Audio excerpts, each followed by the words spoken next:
Okay, my friends, this is going to be very short because this whole story is very long. But to get you involved in it, you have to understand, if they're talking about UFOs, they had to be created by something, or they have to be piloted by something, unless they're drones, or let's just take it from the fact there's UFOs. Where did they come from? Where do they live? Well, this is our moon, and there's some serious stuff going on up there that nobody can explain. I can't explain it either, but I'm going to try. Okay, like I say, I'm going to jump right into it, and I'll be as quick as I can to get you started on this. These are called Zeeman effects, these field lines. Something is going on up here. Anytime you see something bright, that's energy. There's energy. There's no energy right in this spot, it appears to me. There's no Zeeman lines or nothing. And then you get over here and you're in, it's almost like this is a dipole, because my theory is dipole electron flood theory. And that means everything is made of dipoles, black and white, black and white, black and white. And that's, I have found that is pretty accurate. Now, I'm saying something's going on up here. I've looked at this very carefully. I have some kind of specific ideas that I'm not going to explain right now, but something is going on up here. And if the UFOs, they got to be somewhere. Where are they coming from? Maybe they're coming from inside the Earth. I don't know. Maybe they're coming from some wormhole that doesn't exist. I don't know. But something's going on there, I can tell you that. And that's right on top of our moon. So that's my best guess at this point, is this would be a good field of investigation in this area. Why is this right on top of this? Now, this was taken from Earth. So either this is inside the camera, some bug, or it's in between us and the moon, or it's on the moon. This case is closed on that. And I say it's on the moon because of where I can see all these field effects. So again, I'm not going to take a long time about this. If you're really interested and you want to dig deep into this, because it's a wormhole. Yikes. So anyway, here we go. Okay, I might as well do the big one right up front.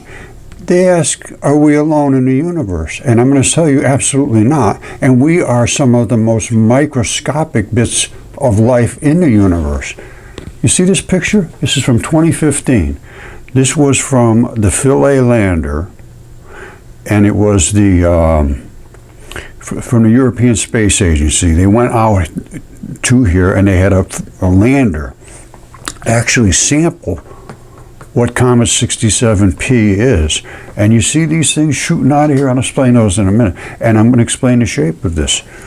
That's life, and it's gigantic life, so I don't see anything like that hanging around Earth.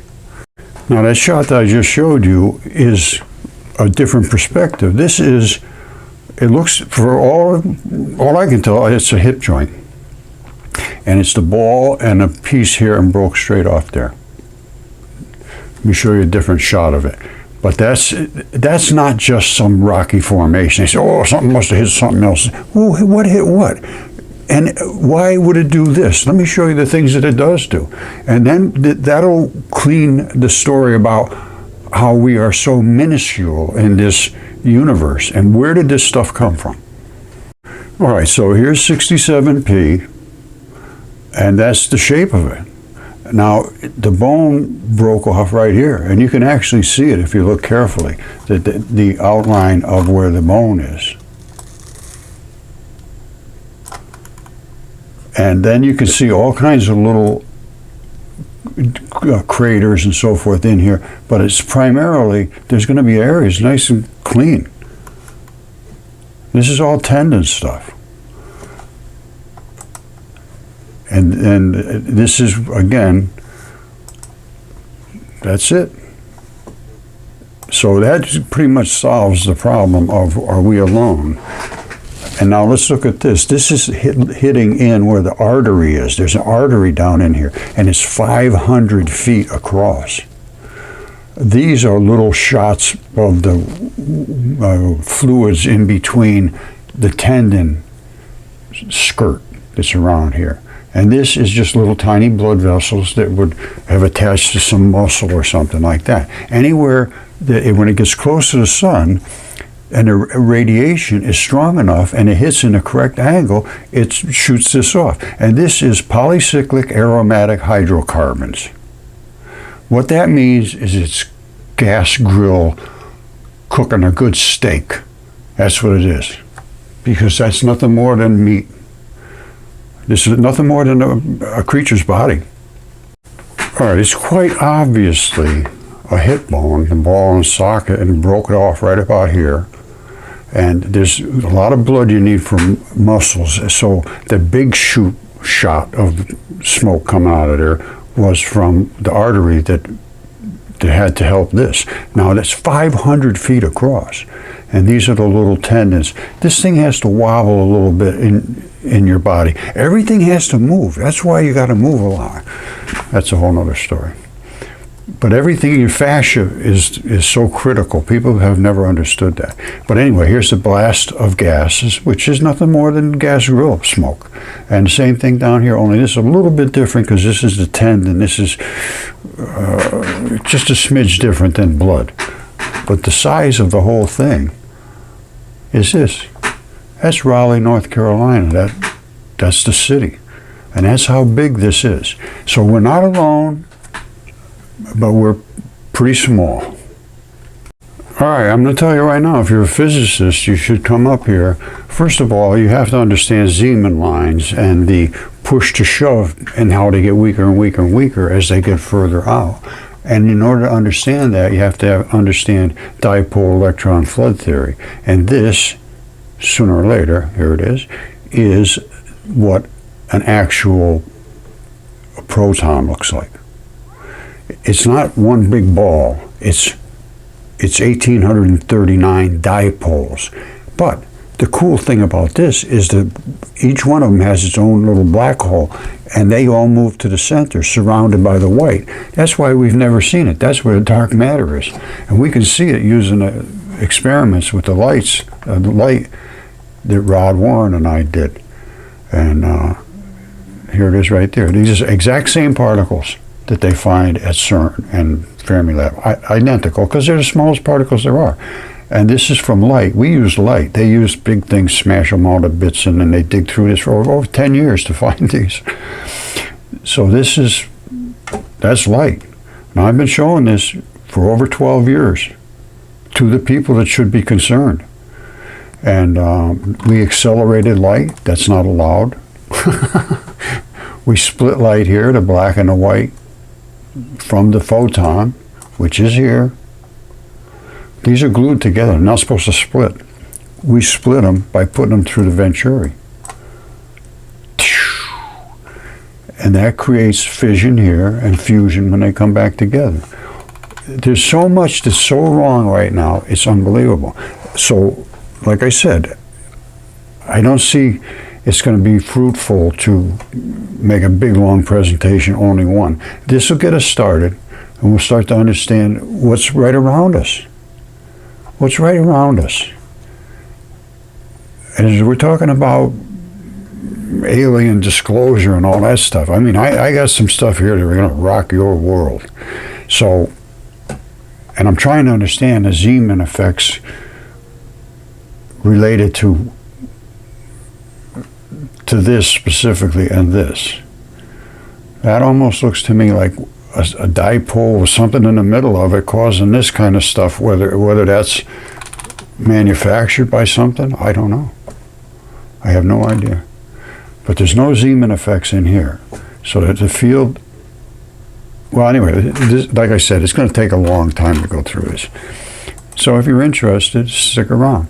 But the other thing is that we already know that this came back from Asteroid Bennu. They went out and grabbed a sample of it and brought it back. It has all the same biology as a human being, 100%. Not only that, hold on one second. Okay, a lot of money being spent by the National Science Foundation, Smithsonian, and how can we better understand this Asteroid Bennu? Well, I can show you. Okay, this is a heart. And this is with the plumbing popped off, and it just pops off because of iron banding. Now this is Psyche, the same thing as 67P. I'm sorry, as Bennu. Now they landed on Bennu. This has all the valves and the same thing. The top popped right off. And they went deep inside of Bennu. And when I say deep, they squirted out all this stuff and went inside, and it picked up this sample. This is phosphates, these white-looking things. That's phosphates. It was a surprise. They said, whoa, we never expected this. Well, obviously, then you have this.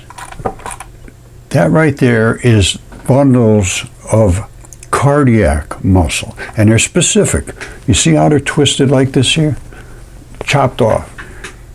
If you see them down here, these are the muscle sarcomeres, which if, you chopped it off, but if it kept going, you would see these, right? And they are in the muscle which surrounds the heart, and it's doing all this all until you die. So these are sarcomeres. Now let's see what a heart looks like here on Earth that had a heart attack, actually. All right, these are the heart attack. This from a heart attack. These are the sarcomeres.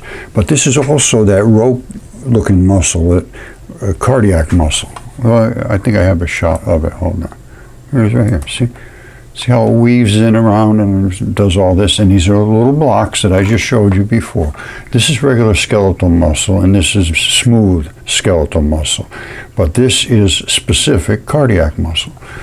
We just saw it coming right out of that chunk that they brought back from Bennu. Plus, it looks like a heart. You can't miss it. And the chemistry is identical to us, 100% identical. Now, here's what I'd like to see them do, is to compare this chemistry to the chemistry that they have right here on Earth from Asteroid Bennu. Because this was in space, and it didn't come through and burn off like it does here. Like this is the Murchison, a meteorite, and that came through space, and it cooked. It burnt off the hydrocarbons. You see, these are still pretty much intact, but this is the chemistry of basically blood, ferrous oxides, and this is the chemistry of life. And I didn't really work with them, but I communicated with them, and I got everything that they were doing, and they were quite open with it. It was the European Space Agency. This is Julia and Kenneth, which are the particles that they tested. And I said, this is biology, it's 100% biology. He said, well, it's organic. I said, no, it's not just organic, that's life. And he said, well, that's the way it is. And I don't blame them. What are they going to do?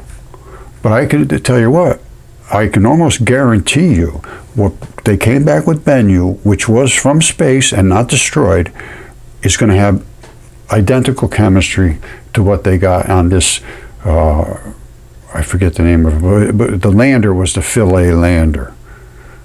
I can't remember the name of the mission, but it was Comet 67P. Unbelievable. Because there's no question, there's not a human being alive could look at this and not understand that this is not just some ball of whatever they think is out there. I have no idea how they can explain the things they say. Anyway, I'm going to leave it at this, because this is going to be hours and hours of showing things that nobody's ever taken into account before. And the moon rang like a bell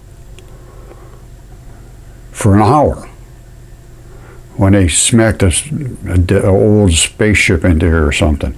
And the whole thing vibrated, and they say the only way it could have happened is for it to have something like this, a webbing inside. And I know these things are on Earth are the same things as on the moon, only they're much, much smaller. Like this one. That's basically what I was just showing you. And here's one that's been evacuated completely.